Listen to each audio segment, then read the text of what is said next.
Hey guys, it's Tactical Panda back with another Yak-52 video. I thought I would do a quick startup tutorial for those of you who are battling to get her in the air or get her up and running. I know I've had a lot of guys who have been asking me about this to please, just put something basic together just so that you guys can get running.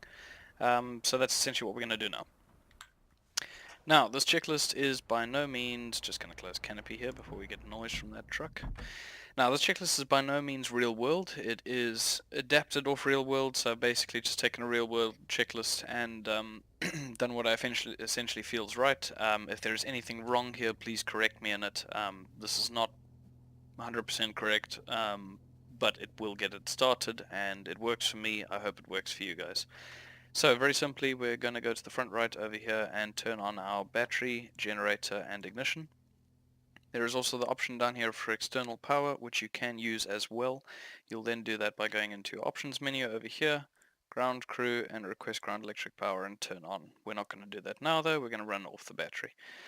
You can use that as well if for whatever reason your battery is low. And we're going to come back here to the left. This is quite important. This is why most people have been able to get it started, is this pneumatics master valve. Now, the M14 engine in the Yak is actually air started. It uses pneumatics to physically crank the prop to get the engine moving, and then after that it fires and the engine runs. Put very simply in very layman's terms, but yeah. So these switches on the left here, we're going to flick them all up. This is essentially, if you zoom in on them over here, you'll see a bunch of different systems. So we've got landing gear, engine instruments, etc., gyro, radio, blah blah blah. We're just going to flick all those on. I'm not going to go into too much depth with that. Then our throttle, we're just going to crack that forward a little bit, as you would do in most prop aircraft. Mustang pilots will be familiar with this. Our fuel cock, we want to turn that on. That's going to get our fuel flow going.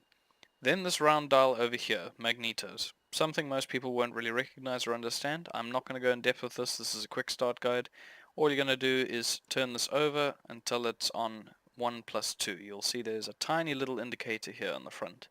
That's where it's pointing to 1+2. Essentially, if you left click that a couple of times, once it maxes out, that's it. You're at the end of the travel, and that should be set correctly. Then over here at the top right of the dash, you're going to see this fuel primer. You're going to rotate that to unlock it, and we're going to pump that 1 to, I like to do 3 times just to be safe. The checklist for real world says 2, but that's obviously after we've pulled through the prop a few times and primed as well. This seems to even it out. Again, if I'm wrong, feel free to correct me. This is purely just to help a couple of the guys just get started in the air. We're then going to rotate this back to center and make sure it is locked. And then after that, it's literally a case of open up the cover over here. And I'm going to use my home key. You can press the button there as well. Once the cover's open, hit home, and that should slowly start cranking its way through. This does take some time. It is perfectly normal. And there we go, startup complete in the Yak-52. Everything you do afterwards, including your radio setup, that's up to you. This is purely just a startup video. We'll get to the rest of that later in another series of videos. Otherwise guys, I hope you enjoyed. Thank you very much for watching. Please hit that like button, subscribe, share. You know the story. See you in the next one. Cheers.